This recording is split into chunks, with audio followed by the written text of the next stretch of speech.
semua, welcome back to my YouTube channel. Jumpa lagi dengan saya Grace. Kali ini saya akan bahas cara mengelola stres. Setiap hari di dalam masa hidup kita pasti kita mengalami stres. Apa itu stres? Stres adalah reaksi tubuh kita terhadap adanya hal yang menimbulkan bahaya atau berpotensi bahaya. Hal ini pasti kita alami seumur hidup kita.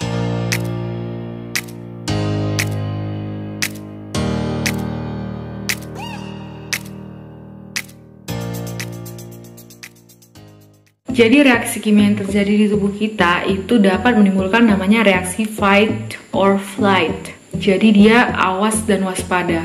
Ciri-cirinya adalah peningkatan denyut jantung, otot mengencang, napas makin cepat, tekanan darah meningkat. Nah, efeknya ada banyak. Yang pertama, gejala emosional. Jadi gejala emosionalnya itu seperti perasaan tertekan, sulit merasa rileks dan nyaman. Berikutnya, hal ini malah berujung ke gejala fisik. Bisa sakit kepala, otot-otot di leher terasa tegang, susah tidur, akral atau tungkai kita, tangan dan kaki ujung-ujungnya dingin, bisa basah.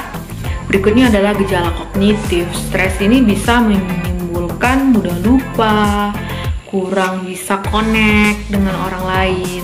Lalu ke gejala perilaku, misalnya perubahan pola makan, yang tadinya jarang makan jadi sering, yang tadinya banyak makan jadi malas, susah tidur, jadi konsumsi hal yang jarang ia lakukan atau peningkatan konsumsinya, misalnya rokok, alkohol, dan dia seperti tidak jadi dirinya sendiri, misalnya suka menunda-nunda. Stres ini kalau sekali dua kali it's okay, tapi kalau dia terjadi berkepanjangan, hal ini dapat menimbulkan kegelisahan, kecemasan, depresi, gangguan kepribadian, dan bisa gangguan organik. Gangguan organik adalah mengganggu organ tubuh.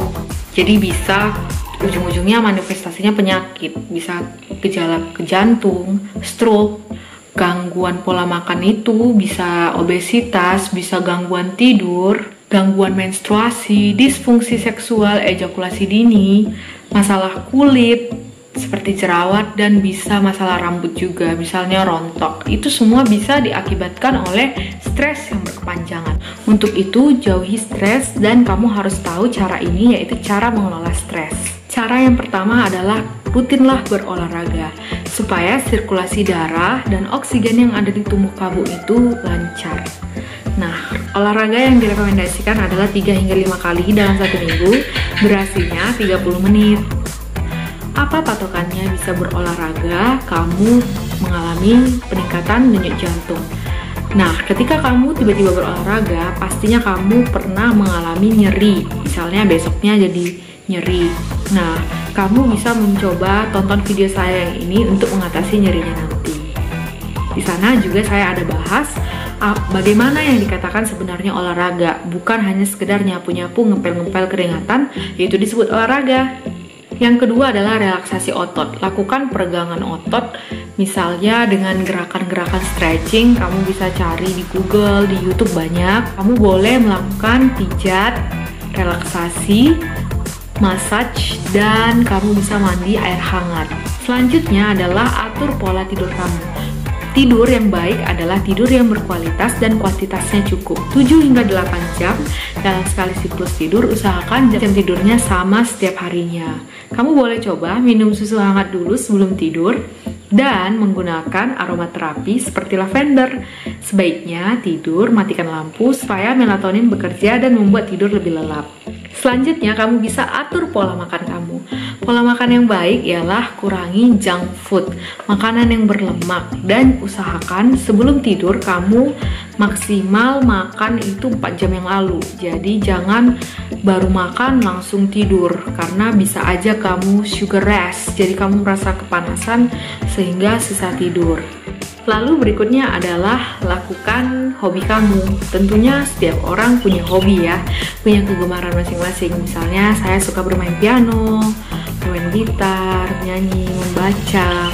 Dan ada juga orang yang kesenangannya berolahraga, jalan-jalan. Jadi usahakan kamu punya quality time, your me time untuk melakukan hobi kamu. Dan yang terakhir adalah talk to expert. Ketika kamu merasa bahwa kamu merasa sedih terus, tidak berenergi, merasa lelah tanpa sebab, kamu bisa kunjungi orang yang lebih ahli seperti dokter, terutama dokter jiwa dan psikolog, supaya segera diketahui apa penyebab stres yang kamu alami, karena jangan sampai kamu mengalami stres yang berkepanjangan. Semoga info ini bermanfaat, dan jika bermanfaat, like dan bagikan ke semua orang. Jangan lupa subscribe channel ini, nyalakan lonceng notifikasinya supaya kamu dapat info kalau saya update video terbaru. Follow juga sosial media saya, karena saya sering berbagi info kesehatan di sana.